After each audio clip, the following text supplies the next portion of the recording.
The war room was silent except for the soft hum of machines. Commander Zethkri stood before the tribunal of his own people, his forearms hanging at his sides in defeat. His once proud uniform was torn and dirty. The scars on his face told the story of the greatest military disaster in the history of the hegemony empire. "Tell us again how it happened," said High Sovereign Krixmon from his floating throne. His voice was cold like winter wind. "Tell us how 50,000 ships could lose to 500 primitive vessels." Zethkri's eyes looked at the floor. 6 months had passed since the battle at Earth's solar system. 6 months since everything went wrong. He had played that day over and over in his mind, trying to understand where they had failed. "We followed all the rules of war," Zethkri began, his voice shaking slightly. "We studied the humans for cycles. We watched their ships, counted their weapons, measured their technology. They were nothing compared to us, children playing with toys." The other members of the tribunal shifted in their seats. They all knew what was coming, but they needed to hear it again. They needed to understand how the mighty hegemony could fall to such a weak enemy. "The intelligence reports were clear," Zethkri continued. "The humans had exactly 512 combat vessels. Their weapons used simple energy beams. Their armor was made of basic metal alloys. Their fastest ships could barely reach half the speed of our slowest fighters." Veltar, the tactical analyst, nodded from his position at the side of the room. He had been there too. He had seen it all happen. "The numbers were correct, Commander. We checked them 3 times. Even added extra ships to be safe." "Yes," Zethkri said, his voice getting stronger. "We brought 50,000 ships to fight. 500. 100 to 1 odds. No species in the galaxy had ever survived such numbers. The humans should have surrendered the moment they saw our fleet. But they had not surrendered. That was the first sign that something was different. About these humans, Zethkri remembered the moment clearly. The great hegemony fleet had dropped out of faster-than-light travel at the edge of the human solar system. 50,000 ships stretched across space like a metal cloud. Each ship was the size of a human city. Each ship carried enough firepower to destroy a planet. The humans had responded within hours. Their small fleet had left the safety of their planet and moved toward the hegemony armada. Not away from it. Toward it. "They came straight at us," Zethkri told the tribunal. No fear. No hesitation. As if 500 ships could somehow defeat 50,000. High Sovereign Krixmon leaned forward. "Did you consider that this might be a trap?" "Of course," Zethkri replied. "But what trap could work against such odds? We scanned the entire system. No hidden fleets, no secret weapons, no massive defense platforms, just their small ships and their single planet. That had been their first mistake. They had looked for the obvious things. Hidden fleets, secret bases, massive weapons. They had not looked for what the humans had actually prepared. The human fleet was led by a ship called the Liberty. On board was Commander Jake Morrison, the human fleet leader. The hegemony had studied him too. 43 years old. Born on Earth, no special training, no unique skills, just another human soldier. "Morrison sent us a message," Zethkri continued. "He said they wanted to negotiate. He said they knew they were outnumbered, but they would not give up without a fight."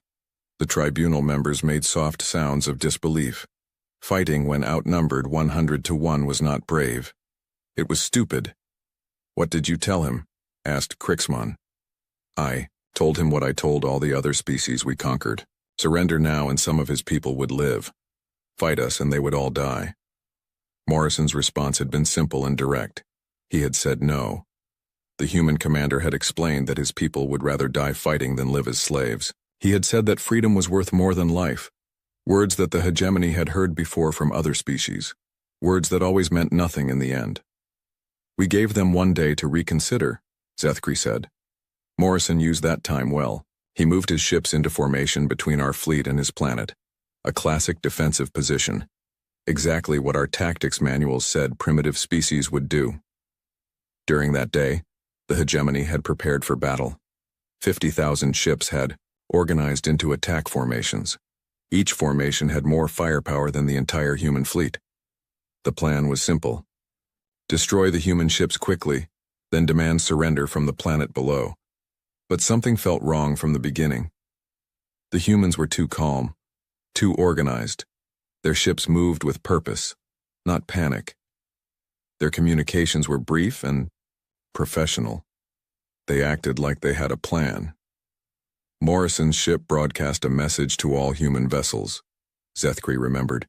He said, "Remember why we fight. Remember what we protect. Make every shot count." Strange words for a commander about to die. When the day of waiting ended, the battle began exactly as expected. The hegemony fleet advanced in perfect formation. Their weapons charged, their shields activated. Victory seemed certain. The human ships opened fire first. Their energy beams struck the front line of hegemony vessels. The attacks were weak, as expected. They barely damaged the alien armor, but they kept firing. And firing. And firing. They fought like they thought they could win, Zethkri told the tribunal. Not like a species facing extinction, like they knew something we did not. Human ships were destroyed one by one. The Liberty was hit multiple times but kept fighting. Morrison's voice could be heard on radio channels giving orders, encouraging his people, never showing fear or doubt. But as each human ship died, something strange happened. Their final transmissions were not cries for help or words of surrender. They were data streams, technical information, detailed scans of hegemony ships and weapons. "We thought they were trying to learn our technology," Zethkri said quietly. "We thought it was the desperation of a dying species. We were wrong." The first part of the battle lasted 6 hours. When it ended, most of the human fleet was destroyed. Only a few dozen ships remained, including the badly damaged Liberty. The hegemony had lost less than 50 vessels. Victory was ours, Zethkri concluded, or so we believed. We had no idea that the real battle was just beginning. High Sovereign Krixman raised one of his clawed hands. "Stop," he commanded. "Before you continue with the battle, tell us about the beginning. Tell us about first contact with these humans, the real story." Zethkri's shoulders sagged. This was the part he hated most, the part that showed how everything had gone wrong from the very start. "First contact happened 23 cycles ago," he began. "But the official records are not complete." The tribunal members looked at each other with surprise. Official records were always complete. The hegemony kept detailed files on every species they encountered. "The humans came to us first," Zethkri admitted. His voice was barely above a whisper. "They sent an exploration ship to the edge of their solar system, a research vessel called the Pioneer. It was small, unarmed, and carried only 12 humans." Veltar shifted uncomfortably in his seat. He had been a junior officer then, serving on patrol duty in that sector. He remembered the day well. The ship was led by Dr. Amy Walsh, Zethkri continued. A human scientist, 38 years old. She had spent her entire life studying space and looking for other intelligent species. When they found us, she was excited, happy. She believed contact with aliens would be the greatest moment in human history. The irony was bitter. That greatest moment had become their greatest tragedy. "Dr. Walsh transmitted messages to us for 3 days," Zethkri said. "Mathematical formulas, star charts, pictures of Earth and its people, music, art, stories. She wanted to share everything about human culture with us." The hegemony patrol fleet had received these transmissions with confusion. Most species they encountered either attacked immediately or begged for mercy. The humans did neither. They seemed genuinely interested in peaceful contact. "Commander Drexka was leading our patrol that day," Zethkri explained. "He was old school. He believed that any species advanced enough for space travel was a potential threat to the Empire." Drexka had studied the human transmissions carefully. He had seen their planet with its billions of inhabitants. He had seen their cities and their technology. He had seen their weapons, primitive as they were, and he had made a decision that changed everything. "The humans sent a final message," Zethkri remembered. Dr. Walsh herself appeared on screen. She was smiling. She said that her people came in peace and friendship. She said they wanted to learn about the galaxy and share what they knew. But Drexka had focused on different details.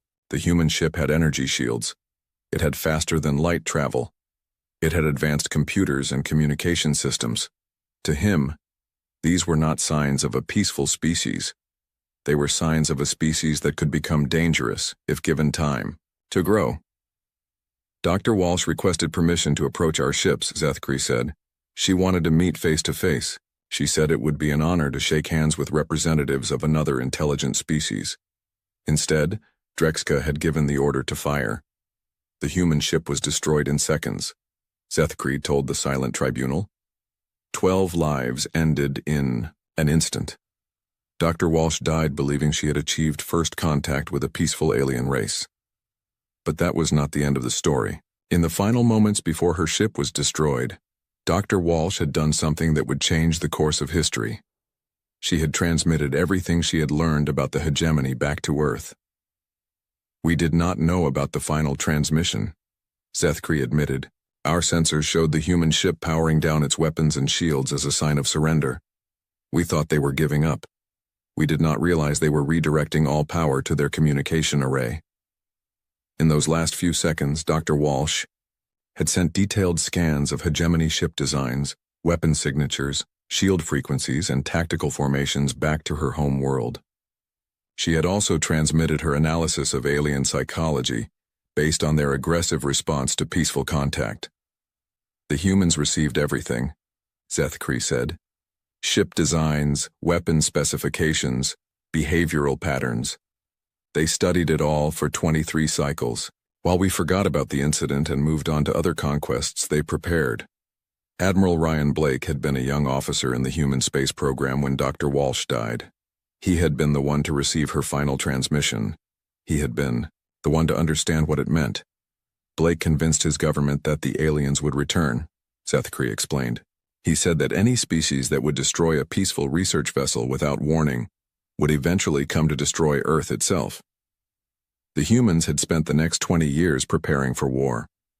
Not the kind of war they had fought among themselves, but a completely different kind of conflict against an enemy with superior technology and overwhelming numbers. They knew they could not build as many ships as us, Zethkri said. They knew their weapons were weaker. They knew their armor was thinner, so they planned a different kind of battle. The humans had studied every detail of Dr. Walsh's data. They had learned how hegemony ships moved, how they fought, how they thought. They had identified weaknesses that even the hegemony did not know existed. Captain Lisa Carter was in charge of their preparation program, Zethkri continued. She organized the entire human defense network. She trained their pilots. She designed their strategies. She turned their entire solar system into a weapon. But the most important thing the humans had learned from Dr. Walsh's sacrifice was about hegemony psychology. They understood that the aliens always fought the same way. Always used the same tactics, always expected their enemies to behave in predictable patterns. They knew we would bring overwhelming force, Zethkri said. They knew we would attack directly. They knew we would expect them to defend their planet from orbit. So they planned to do something we would never expect. 20 years of preparation. 20 years of turning weakness into strength. 20 years of preparing for a battle that most of the galaxy thought was impossible to win. When our fleet arrived at Earth, Zethkri concluded this part of his story, we thought we were fighting primitives who had stumbled onto space travel by accident. We did not know we were fighting a species that had spent 2 decades studying our every weakness and preparing for our arrival. Lieutenant Sam Parker had been born 3 years after Dr. Walsh died. He had grown up knowing that aliens existed and that they were coming. His entire life had been shaped by that knowledge. He and thousands of other young humans had trained for one purpose: to fight an enemy that seemed impossible to defeat. The humans never forgot what happened to Dr. Walsh, Zethkri said quietly. They never forgot that we killed her for trying to make friends. And they never forgave us for it. The real battle for Earth had begun 23 years before the first shot was fired. It had begun the moment Dr. Walsh died, and it had been building ever since. Zethkri took a deep breath before continuing his story. The next part was the hardest to tell. It was the moment when everything changed. the moment when the hegemony realized they had walked into a trap that had been 20 years in the making. After we destroyed most of their fleet, we advanced toward Earth, he said. Our formation was perfect, 50,000 ships moving together like a giant fist. Victory seemed certain. The remaining human ships retreated toward their home planet. Commander Jake Morrison's damaged ship, the Liberty, led the retreat. The hegemony fleet followed, confident that the battle was almost over. We expected them to make their final stand at Earth's moon, Zethkri explained. Most species try to use their planet's natural satellite as a defensive position. It gives them cover and a place to hide their remaining forces. But the humans did something different. They flew past their moon without stopping. They flew past several of their outer planets without using them for cover. They seemed to be running toward Earth with no plan at all. Morrison was transmitting on all frequencies, Zethkri remembered. He was giving orders to his remaining ships, but the orders made no sense. He told them to maintain specific speeds, to follow exact flight paths, to stay in precise formations. Veltar had been monitoring these transmissions from his position on the command ship. At the time, he thought the human commander was simply trying to keep his broken fleet together during their retreat. The humans were flying in patterns, Veltar said from his seat at the tribunal. Complex mathematical patterns that served no tactical purpose. We thought Morrison had lost his mind from the stress of defeat. But those patterns had a purpose, a deadly purpose that the hegemony did not understand until it was too late. As the alien fleet chased the retreating humans deeper into the solar system, strange things began to happen. Small objects started appearing on their sensors. Tiny blips that seemed to come from nowhere. At first we thought they were space debris, Zethkri said. Broken pieces of the human ships we had destroyed. The objects were too small to be weapons, too slow to be missiles. The objects were asteroids, chunks of rock and metal that had been floating in space for millions of years.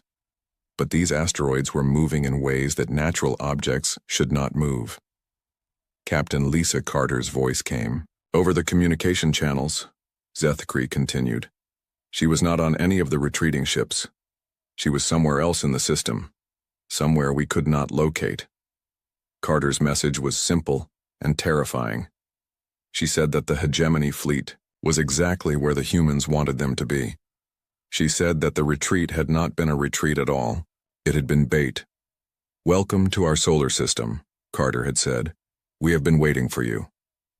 The first asteroid struck a hegemony ship on the outer edge of their formation. The impact was devastating. The rock was moving at incredible speed, accelerated by hidden engines that the aliens had not detected. It punched through the alien ship's shields and armor like they were made of paper. "One ship," Zethkri said to the tribunal. "We lost one ship to a flying rock. We thought it was an accident, a lucky shot by desperate humans." Then a second asteroid struck, then a third, then dozens more. The humans had spent 20 years turning their solar system into a weapons platform. They had attached engines and guidance systems to thousands of asteroids. They had calculated orbital paths and gravitational assists. They had turned simple rocks into guided missiles that could strike from any direction. "The asteroids came from everywhere," Zethkri said, his voice shaking with the memory. "Above us, below us, from the sides. Some came straight at us. Others curved around planets and moons using gravity to increase their speed. The hegemony fleet tried to shoot down the incoming rocks. Their weapons fired in all directions. But for every asteroid they destroyed, 10 more appeared. The humans had prepared thousands of them." Morrison's retreat path suddenly made sense, Veltar added. He had led us into the perfect position, the exact spot where all the asteroid paths converged. We were in the center of a giant trap, but the asteroids were only the beginning, as the alien ships struggled to defend against the rock bombardment. Other hidden weapons activated throughout the solar system. Massive railguns that had been built into the surfaces of moons opened fire. These weapons had been disguised as mining equipment or research stations. The hegemony scouts had seen them during their reconnaissance but had dismissed them as harmless industrial tools. The railgun projectiles moved faster than our sensors. "Could track," Zethkri explained. Simple metal slugs accelerated to incredible speeds. They hit our ships before we even knew they had been fired. The humans had also hidden weapons platforms in the asteroid belt between Mars and Jupiter. These platforms looked like natural rocks from the outside, but they contained advanced missile systems and particle beam weapons. Every piece of debris in their solar system was a potential weapon, Zethkri said. Every moon was a gun platform. Every asteroid was a missile. The humans had turned physics itself against us. The hegemony formation began to break apart as ships tried to avoid the constant bombardment. But breaking formation only made things worse. The humans had planned for this too.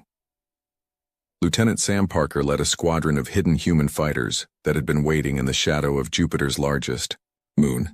These ships were smaller and faster than the ones that had been destroyed earlier. They struck at the confused alien vessels like angry wasps. Parker's fighters used hit-and-run tactics, Zethkri continued. They would appear from behind cover, fire a few shots, then disappear again. We could not pin them down or predict where they would strike next. The most terrifying part was the coordination. Every human weapon, from the largest railgun to the smallest fighter, was working together as part of a single plan. The asteroids would force alien ships to move in specific directions. The railguns would fire at exactly the right moment to hit the moving targets. The fighters would attack ships that were already damaged and confused. It was like fighting the solar system itself, Zethkri said. Not just the humans, but the planets, the moons, the asteroids, everything. They had turned their entire star system into one giant weapon. Commander Jake Morrison's voice came over the communication channels again, but this time he was not giving orders to retreat. He was giving orders to attack.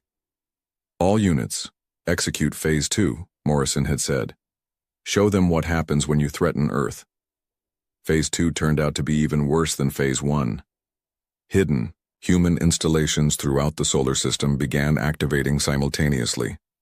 Weapons that had been disguised as space stations, mining facilities, and scientific outposts revealed their true purpose. We had been surrounded from the moment we entered their system. Zethkri concluded this part of his testimony. The humans had spent 20 years preparing this trap. They knew exactly how we would attack. They knew exactly where we would position our ships. And they were ready for us. The mighty hegemony fleet, which had conquered 100 worlds, was being torn apart by flying rocks and hidden guns.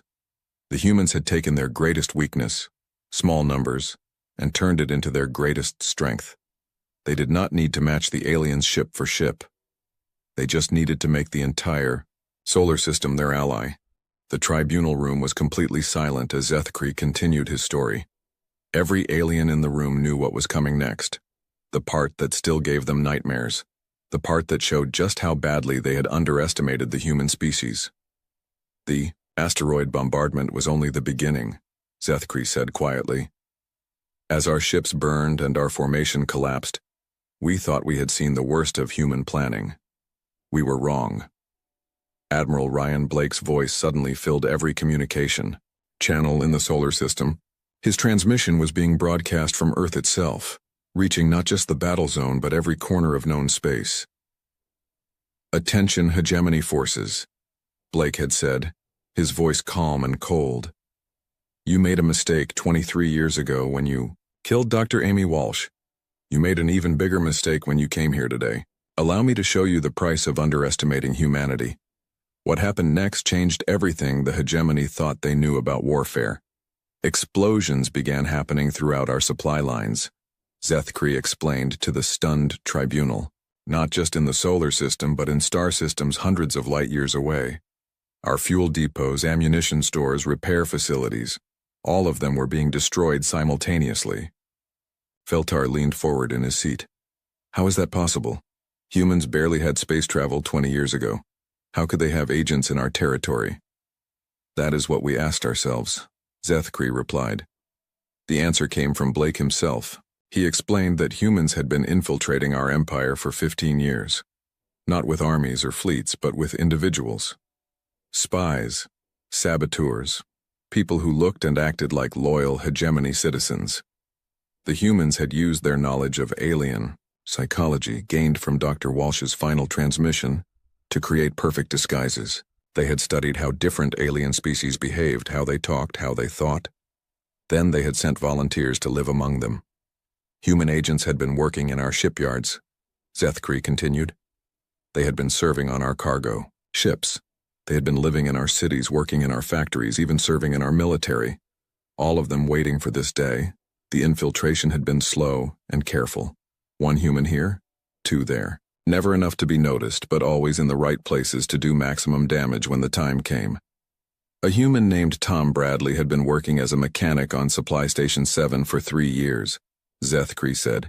His alien co-workers liked him. He was friendly, hardworking, reliable. When Blake gave the signal, Bradley destroyed the entire station and every ship docked there. Similar stories were happening across the Hegemony Empire. Humans who had lived quiet, normal lives among aliens suddenly revealed themselves as saboteurs. They destroyed critical infrastructure, stole important information, and vanished into the chaos they had created. But the real shock was still coming. Commander Jake Morrison's ship reappeared on our sensors, Zethkri said. The Liberty, which we thought we had destroyed hours earlier. Morrison was alive, and he was broadcasting from inside one of our own vessels. The alien tribunal members made sounds of disbelief. How could a human commander end up on a Hegemony ship? Morrison explained everything, Zethkri continued. When his ship was damaged, he had not retreated to safety. Instead, he had led a boarding party onto one of our vessels. They had captured it from the inside. The humans had done something that no other species had ever attempted. They had turned the Hegemony's own rigid command structure against them. Morrison understood our psychology better than we understood it ourselves, Zethkri admitted. He knew that our crews follow orders without question. He knew that our officers fear punishment more than they fear death.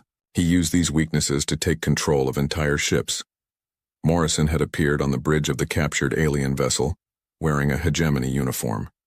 He had spoken in perfect alien language, using the correct rank insignia and command codes. The crew had been so confused and frightened that they had obeyed his orders without thinking. He convinced them that he was a special inspector sent by High Command, Zethkri said. He told them that their captain was a traitor, and that they must follow his instructions to prove their loyalty. Within hours, Morrison had control of not just one ship, but an entire squadron. The alien crews were so afraid of being accused of treason that they did exactly what he told them to do. He turned our own ships against us, Zethkri said, his voice filled with shame. Hegemony vessels firing on other Hegemony vessels, our crews fighting each other while Morrison coordinated the attacks. But even this was not the humans' most devastating weapon. Dr. Amy Walsh's research had given us more than just technical information, Zethkri continued. She had studied our biology, our genetics, our immune systems.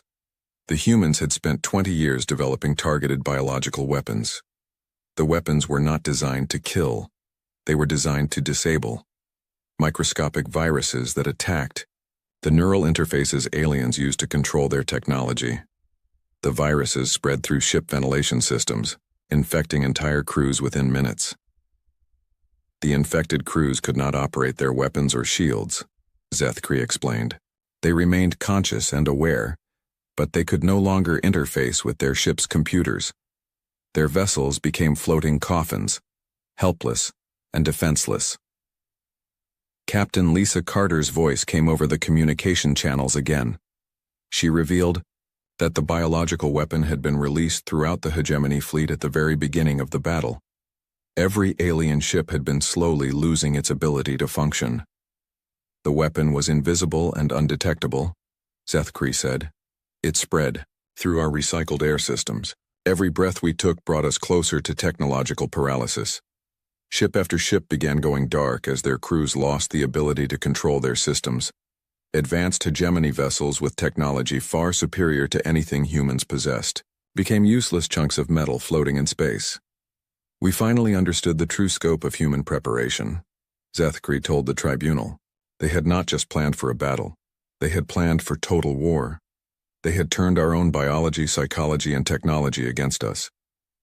Lieutenant Sam Parker's fighter squadron emerged from hiding again, this time to capture the disabled alien vessels.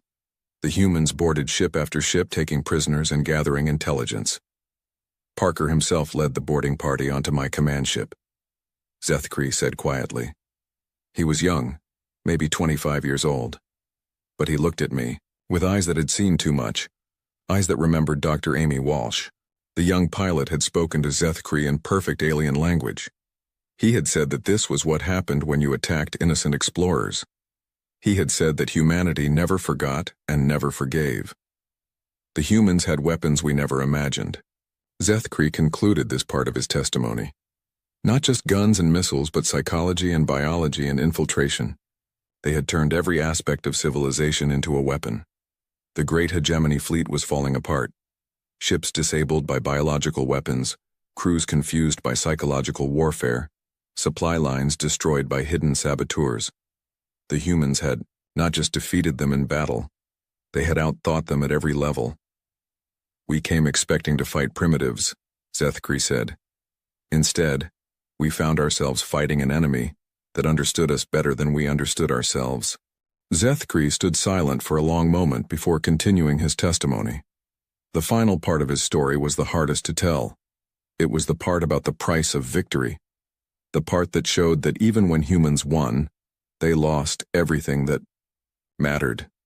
The battle lasted 18 hours, he said quietly. When it ended, the great hegemony fleet was completely destroyed. 50,000 ships reduced to floating metal and scattered debris. The most powerful armada in galactic history had been defeated by 500 human vessels and their solar system weapons. High Sovereign Krixmon leaned forward in his throne. And the human losses? Zethkri's voice became even quieter. Total. Complete. They lost everything. The tribunal members looked confused.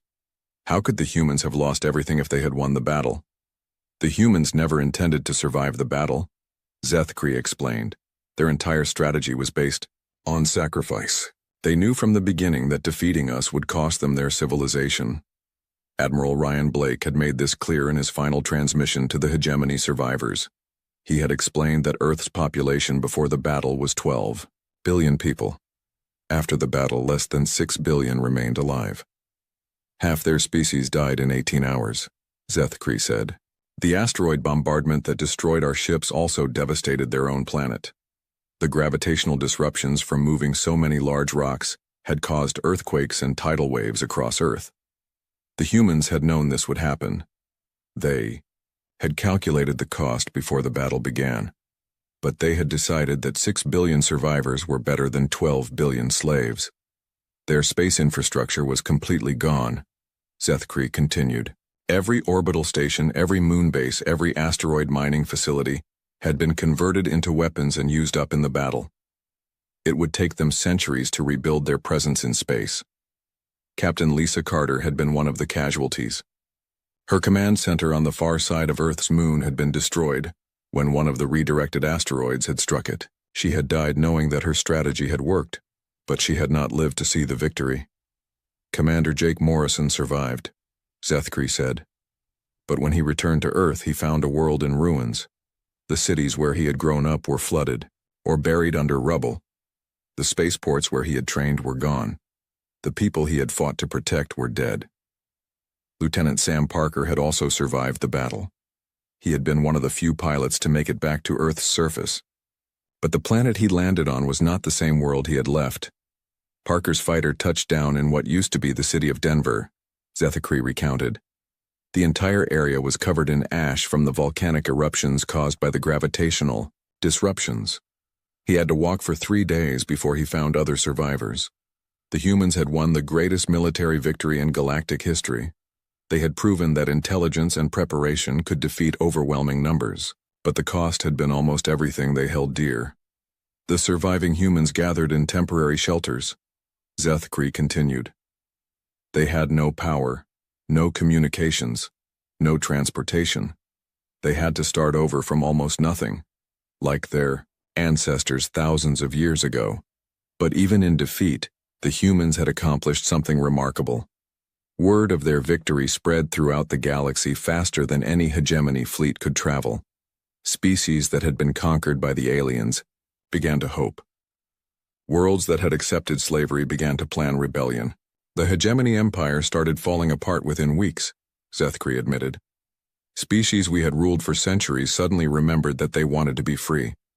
They had seen that the mighty hegemony could be defeated, and they wanted to try it themselves. The human strategy had done more than just save Earth. It had inspired the entire galaxy to resist alien domination. Morrison had lived long enough to see the first reports of alien worlds declaring independence. He had smiled when he heard that the mining colonies of Kepler 442 had driven out their hegemony overseers. He had laughed when he learned that the agricultural world of Ross 128 had destroyed every alien facility on their planet. Morrison died 2 months after the battle, Zethkri said softly. Not from his wounds, but from exhaustion and heartbreak. He had saved his species, but he could not save his world. The commander's final words had been recorded by the survivors around him. He had said that Dr. Amy Walsh would have been proud. He had said that humanity had proven they were more than just another primitive species. He had said that freedom was always worth the price. The humans had taught the galaxy something important, Zethkri told the tribunal. They had shown that courage and intelligence could defeat any enemy no matter how powerful. They had proven that some things are worth dying for. Lieutenant Sam Parker had become the unofficial leader of the surviving humans. He had organized the rebuilding efforts, established contact with other survivor groups, and began the long process of restoring human civilization. Parker sent a message to every species in the galaxy, Zethkri said. It was broadcast on all frequencies in every known language. He told them what had happened at Earth. He told them that the hegemony could be beaten. The message had been simple and direct. Parker had said that humans were willing to share what they had learned about fighting the hegemony. He had offered to help any species that wanted to win their freedom. He had said that Dr. Amy Walsh's dream of peaceful cooperation between species could still come true. Within a year, the hegemony empire had lost half its territory. Zethkri continued. Rebellion after rebellion, each one using tactics learned from the human victory. The galaxy had discovered that they did not have to accept alien domination. The surviving tribunal members shifted uncomfortably in their seats. They all knew how the story ended. The once mighty hegemony was now just another small government controlling a few dozen star systems. 5 years have passed since the battle. Zethkri concluded his testimony. Earth is slowly recovering. The human population has grown to 7 billion again. They are building new cities and new spaceships. They are reaching out to the stars once more. But humanity was different now. Harder, more careful. They remembered what had happened to Dr. Amy Walsh. They remembered the price of trusting strangers. The humans we destroyed were explorers and dreamers, Zethkri said. The humans we created are warriors and survivors. We turned a species of peaceful scientists into the most dangerous military force in the galaxy. The final irony was complete. The hegemony had attacked Earth to prevent humans from becoming a threat. Instead, they had guaranteed that humanity would become exactly what they had feared. Parker's message still broadcasts across the galaxy, Zethkri finished. It reminds every species that freedom is possible. It tells them that no empire lasts forever. It promises that humanity will always be ready to help those who fight for their independence. Zethkri looked directly at High Sovereign Crixmon. You asked me to explain how 50,000 ships could lose to 500. The answer is simple. We were not fighting 500 ships. We were fighting an entire species that had spent 20 years preparing for war. We were fighting the determination of 12 billion people who refused to become slaves. The alien commander straightened his shoulders one final time.